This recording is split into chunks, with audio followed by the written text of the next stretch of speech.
Brian and Cindy are 67 and 64, and they have $1.1 million in their retirement portfolio. But the market is in the middle of a large downturn, and their target dates are looming. Should they stick to their plan and retire, or should they delay and put together a better plan? Stay tuned next to see their red, yellow, or green light assessment. Welcome to Rise in Retirement, where it is our goal to help optimize and simplify your financial plan. I'm Jet. And I'm Taco. We are financial advisors at W.A. Smith Financial Group, a firm trusted by thousands of individuals, clients. We work with people all over the U.S., helping you focus more on your life so that you can worry less about your money. And we have a case example today featuring Brian and Cindy. Yeah, so Brian and Cindy, 67 and 64 respectively. Couple that they're still working. However, retirement dates are set and very close and near here. However, due to a stock market decline and current market volatility that is happening, they're worried that they've now lost too much of that saved nest egg to actually follow through with their retirement timeline. So they're wondering, do we have to delay this now? Because we've got 1.1 million now, but we had way more than that when we made the decision to retire. So this is a fun one to start talking through. We've talked about a risk known to you as sequence of return risk many times on this show. And this is a prime example of it. Brian and Cindy's portfolio lost significant value over just the last 6 to 8 months. Yep. They set their target date 6 to 8 months ago, and almost synonymously with setting the date, the market fell into an extended downturn. And there's your sequence of return risk. What used to be 1.5 million, which felt like enough, is now 1.1, and they're knocking on retirement's doorstep. The target date's around the corner. Yeah. And so, like you said, what should they have done to avoid this is one thing that we want to talk about. But probably more importantly, now that it's happened, is there anything that they can do now other than just delaying the target date and pushing it off, which is the last thing anyone wants to do? Yeah. Especially because I know from experience that people have these countdown clocks on their phone, and they're either counting days or they're counting Mondays, and it gets real exciting for you when you get there. I can't imagine having to say, oh, let's put another 6 months or a year into this. Sure. How deflating that probably feels. Yeah. Yeah, this is a fun one. I mean, we're going to be talking, the advisor in this situation, talking income. We're going to be talking risk. There's a lot of parts that go into this. And so I know these are concerns that a lot of you may be having as well. And so we have an opportunity for you to talk through your situation. If you head to riseinretirement.com, you can book a free 30-minute call with a member of our advisory team to start talking through these very similar situations that you may be having. So head over there when you're done watching this video. We'll talk more about that as we go along as well. Link to Rise in Retirement is in the description below, so check that out. We'll jump into Brian and Cindy's case example here. So mentioned it already. They had 1.5 8 months ago. Extended downturn in the market. It's worth 1.1 now. They haven't added anything. They haven't subtracted anything. No withdrawals, no additions. Of that 1.1 million, 775,000 is in their traditional IRAs. Cindy has one. Brian has one. 300,000 is in a joint brokerage account, 50-50 ownership. 25,000 is all they have on hand at the bank in cash, accessible cash that they could spend. No debts or liabilities, so they're in good shape there. And other than the cash, both IRAs and the joint account are invested as a 75% stock, 25% bond allocation. All three accounts have the exact same allocation.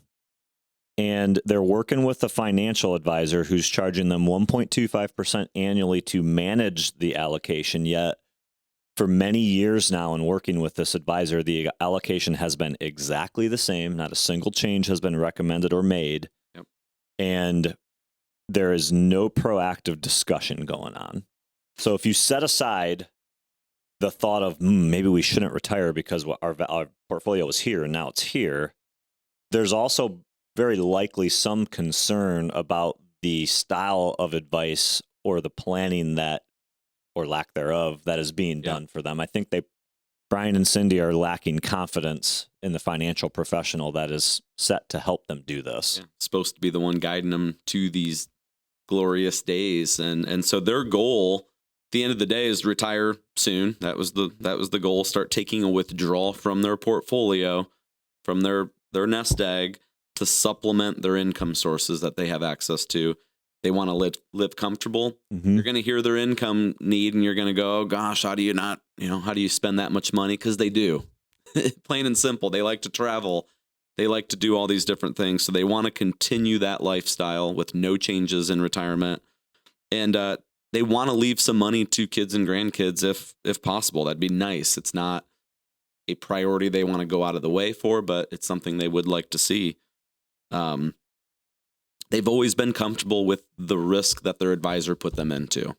Like you said, no changes have been made. This was not I thought we were more conservative, but we're actually aggressive. Yeah. Something that we would, in our portfolio stress test that we do with people like you watching, that is something that we could help them uncover. But no, they know. They knew. Yeah. And it wasn't until recently that this market volatility and that the risk and losses started to bother them because, again. Why is that?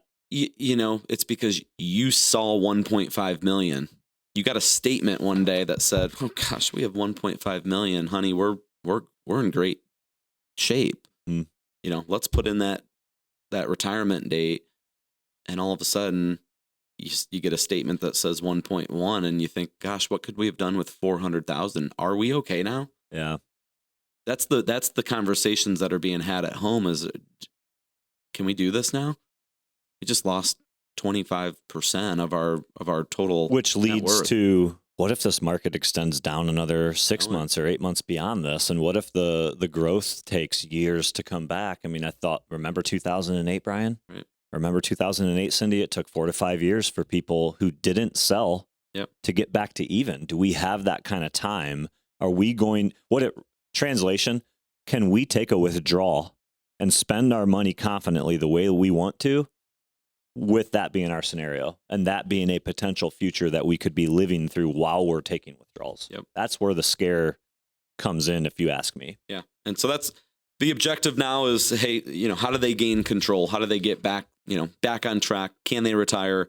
They need 13 grand per month. I told you that number was going to be high. Gross before taxes. Yep. So that's not net, probably netting 10, 11 after we take out taxes. 10, 11. I mean, you might be going, wow, how do you spend that much money? But that's everything. That's their basics. That's their discretionary. That's all the things that they've built into a budget that they've been living like for the last 25, 30 years. That's how they're going to continue. So if they choose to retire now, they both have access to Social Security, $3,000 and $2,000. So got $5 grand coming in from Social Security, meaning we have a shortfall of $8,000 gross.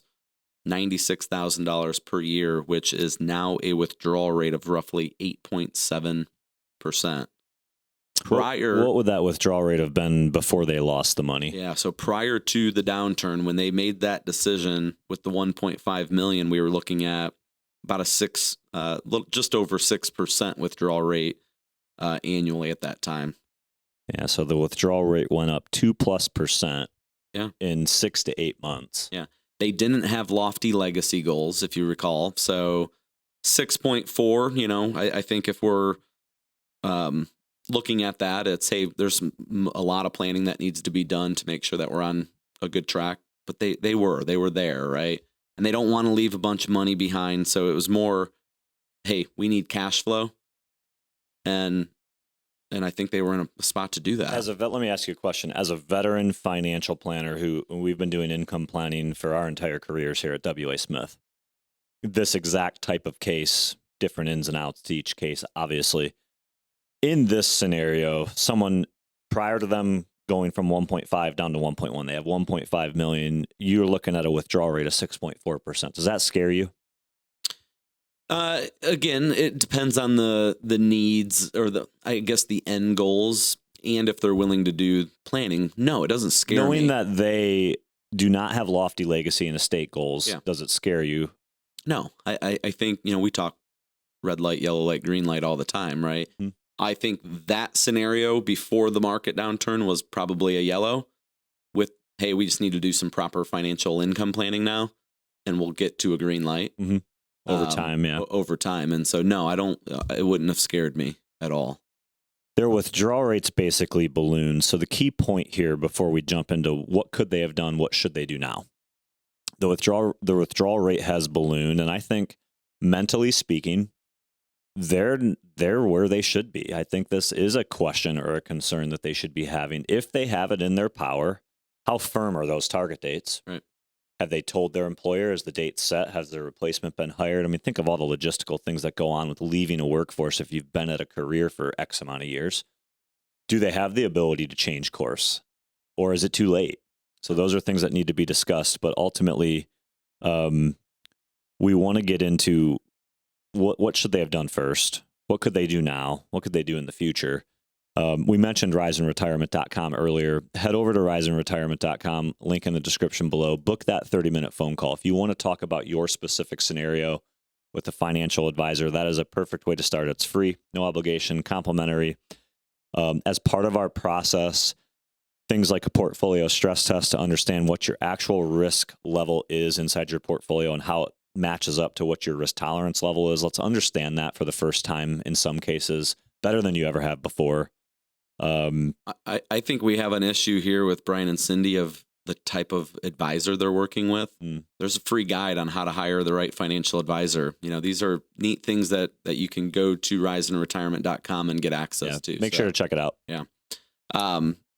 So where did we go wrong? And I kind of alluded to it, I think, with the advisor, but yeah, you gave it away. I mean, one of them is, I don't think I've heard this saying before, and I truly believe in this. When it comes to an advisor or seeking guidance, professional advice, what got you here won't always get you there. There's a loyalty factor that comes into play wrongfully for way too many people. Brian and Cindy might like the advisor that they're working with. They could be with this advisor for 10, 15, the last 20 years. This advisor has helped them build their wealth in some capacity. So there's an undue loyalty factor in some cases. If you fast forward to the present, their allocation hasn't changed in multiple years. What are you paying a fee for? Paying 1.25% for the management of your investments. What management? Yeah. It's one thing if there's trades being happen and proactive allocation adjustments, but even in that in of itself, even if that is occurring for Brian and Cindy, I don't think it's worth 1.25% annually. No, I think where they got failed, the advisor failed on them, is that conversations should have been happening well in advance of even 6 to 8 months ago about when and what retirement's going to look like. And things should have changed. Mm-hmm. Like you said, what got you here is not going to get you there. The growth, great. It got you to being able to pick a retirement date. But at some point, we had to start building a retirement income plan that says, hey, in 6 to 8 months, when you need income, here's where it's going to come from. And I don't care what type of market we're in, you're going to be okay. Yeah, it can be, and you can do this a number of different ways, but 6 to 8 months ago, 12 months ago, when this retirement date formalized, even if it wasn't given to the employer yet, the conversation of we need to have 2 years worth, 3 years worth, 4 years worth of income ready and available and at a lower risk allocation than what you currently have right now is the number one mistake that was made. Yeah. And two things happened there. The clients, Brian and Cindy, maybe they weren't aggressive enough in their seeking of that guidance. So it can be your fault, believe it or not.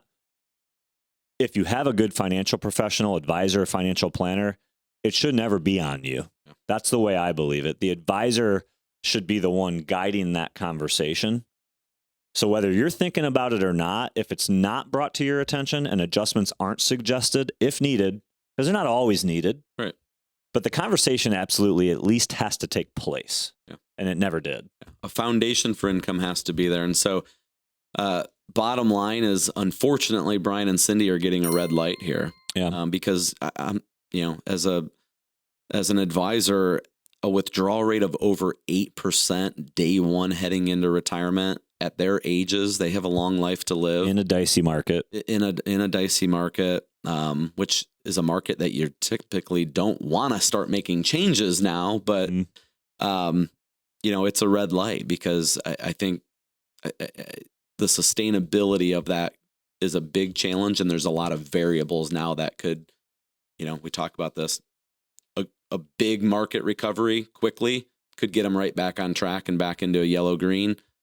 But we don't know that. Nobody knows what the market's going to do at that point. So, well, we're not considering what about emergency expenses? What about unpredictable expenses? What about the things that you can't plan for? Yeah. What about health scares? What if they live long past their life expectancy and they're into their late 90s or 100 years old? Is that withdrawal rate sustainable? So, you might be dropping a comment and they're like, oh, they're fine. They have plenty of money. And maybe they do, but there are plenty of things that can occur between now and the future that will cause it to go the opposite way. So you can believe all day long, and yeah, maybe they would get lucky, and it would work out. But if you're employing someone to help you build this, and you want, I don't want to say certainties, but you want some level of security and knowing that it's not all going to blow up in your face, you can't enter retirement this way. Agreed. Yeah. And I think my key takeaway, Jet, biggest thing I think is that they never adjusted their investment strategy proactively. Their advisor didn't, proactively shift the focus towards retirement and income and foundation. With those target dates approaching, they just left things as is. Yeah. And that's why they're in the shape that they're in. So, that you got to get a plan in place before you're ready to retire. My key takeaway is based on what we know here in this example, I don't know that I would trust the advisor to save them at this point either. Yeah. I think they need to find someone who's going to give them some ideas, such as, hey, have you thought about working part-time and how that could affect your success rate? Have you thought about doing a phased retirement or putting retirement off a little bit until this thing recovers and we can take control of it again? Are you willing to adjust your income goal down and spend less? Maybe we can still make it work. If your advisor that you're paying money to do this for you is not helping you with those conversations, you're in the wrong spot. Yep. So that is all the time we have for today. I want to remind you to like, share, subscribe, turn the bell notification on. Make sure you're with us here every Sunday when we drop new episodes of Rise in Retirement. Don't forget about riseinretirement.com. Link in the description below. And that'll do it here today. We'll see you next week on Rise in Retirement.